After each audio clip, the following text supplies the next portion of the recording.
We've got Vicky Beeching and we've got the actor Tamer Hassan, and they've got the newspapers today. And these four men, these four Britons, feared dead after the yacht they were sailing in from the Caribbean back to the UK capsized in the Atlantic Ocean. The search has been called off for them. It's a tragic story. It's great to see it getting a lot of space in the papers today. The shocking element being that the search was called off after 2 days, and obviously all of their loved ones and teammates back home are desperate for them to resume the search. They had last contact with the boat last Friday. They said they were taking on water, and that was the last they heard. They found a capsized, overturned hull. But apart from that, there's no sign of these men. But their relatives are saying that they're actually very trained, very resilient men. There's every chance that if anyone was going to survive something like this, they would. And it's just devastating to me to see the search has been called off. I mean, they're saying presumed dead, but obviously, doctors pronounce people dead, not the news. So we can't assume that anything has happened to them until we know. To search, it is literally a needle in a haystack. It is absolutely a massive area, the North Atlantic Ocean. And you always wonder of the people who put their lives at risk doing this sort of thing. They love it, they believe they're skilled and they're proficient in it, but nature, at the end of the day, is very, very strong. Are rescue teams sort of equipped for that? I mean, if they find the hull capsized somewhere, they should kind of be trained into how far they can get drifted out, surely. I mean, after 2 days, when did they actually turn over? Friday was when it all went wrong. And did they send an SOS system out? On Friday, and they sent it out, so they should have been there straight away. It's terrible. We've become so used to these transatlantic voyages, haven't we? People sailing and rowing and doing all these sorts of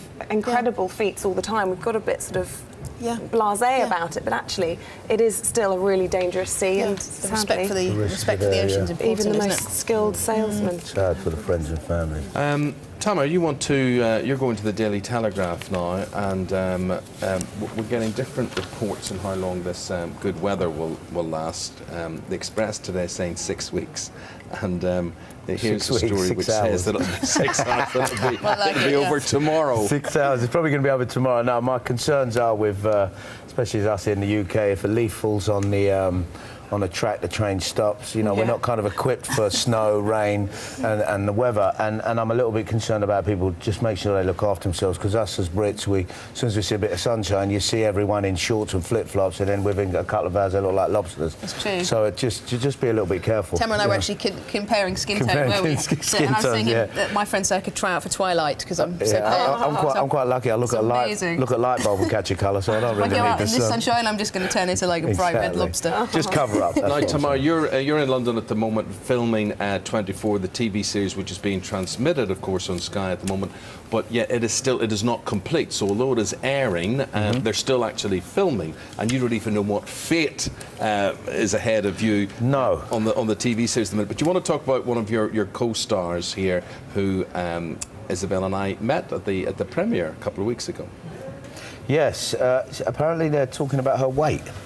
And she's worried about her weight and whether she's going to sustain her size and how she looks throughout the This is the character Kate Morgan, who's played by Yvonne Stresovsky. I can honestly say it is so difficult to keep your weight on film sets. I mean, when you're shooting a movie, sometimes you're probably in and out in 6 weeks, but when you're doing a 6-7 month run, the food is so good. I mean, everything's available, you know, and the hours they're making you work, it's tough to get in the gym, it's tough to stay in shape, and it's quite funny. Me and Yvonne, she's watching, she'll laugh at this. We had a burping competition. Lovely. Yeah, so it must be because she's not eating. No, Brilliant. It's quite funny. We had a burping competition. Her fans know she's quite famous for being the queen of burps. Oh, wow. So it's probably because she's not eating. She's such a classy lady, wasn't she? No, never would have thought that. She's one of your own. She's like a really tough lass. She seems very demure and quiet. And she won, by the way. And she won. Impressive. I believe in the course of 24, obviously it takes over the course of a day, that you guys have got to get your hair cut regularly and things so that it doesn't... Oh, it's a nightmare, especially for something like 24. I mean, it's genius what they've done and the way they've developed it. The writers are great. I mean, everything about 24 is brilliant, especially for, the viewing of it, and it's done over 20. So any little thing when it comes to continuity is so important. I mean, hence Hence, just keep it like Hair that. gone and you know, weight and stuff. Vicky, a lot of people heading out to work today, particularly young workers. The recommendation is here: if you're quite young and you have a job to go to every day, you should bring a packed lunch. Why? This is about making small cutbacks in your life because... financial cutbacks. Financial cutbacks and taking away some of the smaller pleasures in life to prepare for your pension.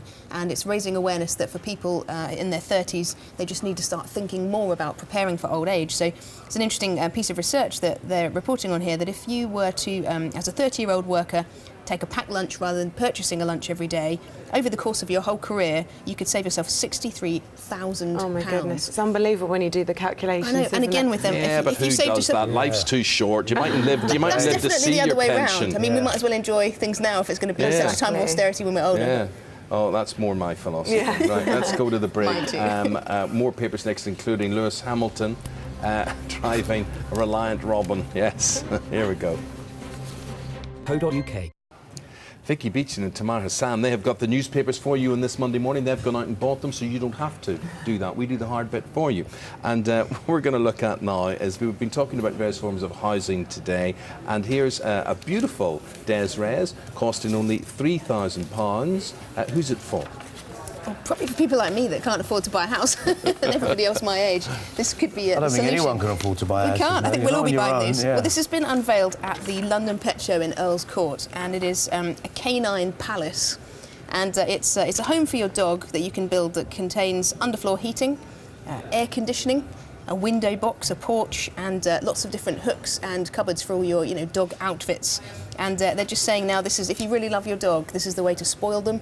And that if you also don't want your dog to be sleeping on your bed, or you need to get it out of your house, you should coax it out by giving it this luxury doghouse, and it'll never bother you again. Well, also doubles up as a very useful place to put your boyfriend or your husband when you've had a row. In the doghouse. Or if you come out late and you want to drink with the boys. Yes. But I say, if you love your dog, leave your dog at home with you. Do you have a dog? Yes, I have a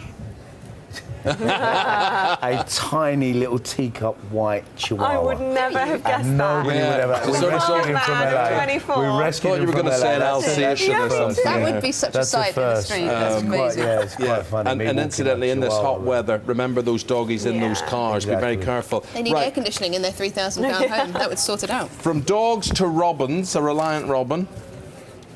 Yes, Lewis Hamilton.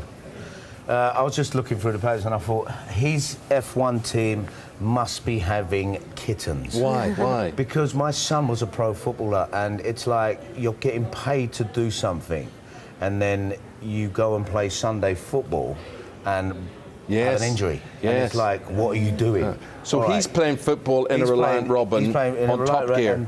And ends up upside down. Now, if you think about it, in a Reliant Robin, what's the safety elements in there? Zero. Yeah. You know, you can crash it, yes, you can crash it 220 mile an hour, and then F1 car, and you're safe. In that, it's like, what are you doing? You know, for me, it's like, come on, you're at the front of your game, you're at the best of your game, you represent now.